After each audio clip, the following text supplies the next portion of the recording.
So let's rewind a little bit. So you were born in Italy. No, New and York. then fast forward. And then Italy. Born in New York, moved to Italy. Yeah. Life was happy, good. Yeah. Well, Okay. yeah, okay. Yeah, pretty much. Eating gelato. Oh, we'll get into that. Yeah. Yeah, there's a lot of stories there. All right.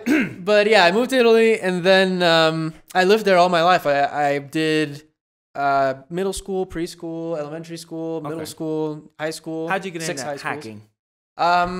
Well, okay, so I guess it was mainly because I grew up in a really, really remote area in Italy, central Italy.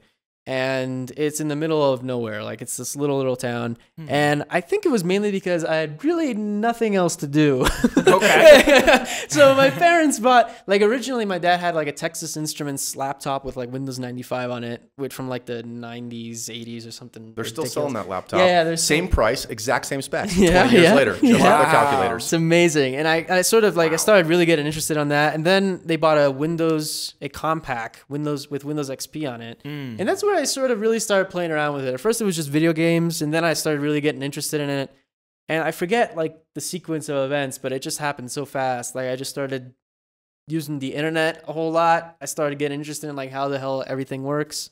Do you remember like your first exploit that you I never really was good at exploit writing. Like that's never been my thing, and it still isn't my thing. Like I've always developed stuff. So like the very first thing that I developed, if I recall correctly, was like a bash script, which is interestingly enough, is what he started doing too. The exact same thing. Yeah, it was like I think it was like a bash script that like the first ever thing I developed was a bash script that basically like was a wrapper around like Ettercap.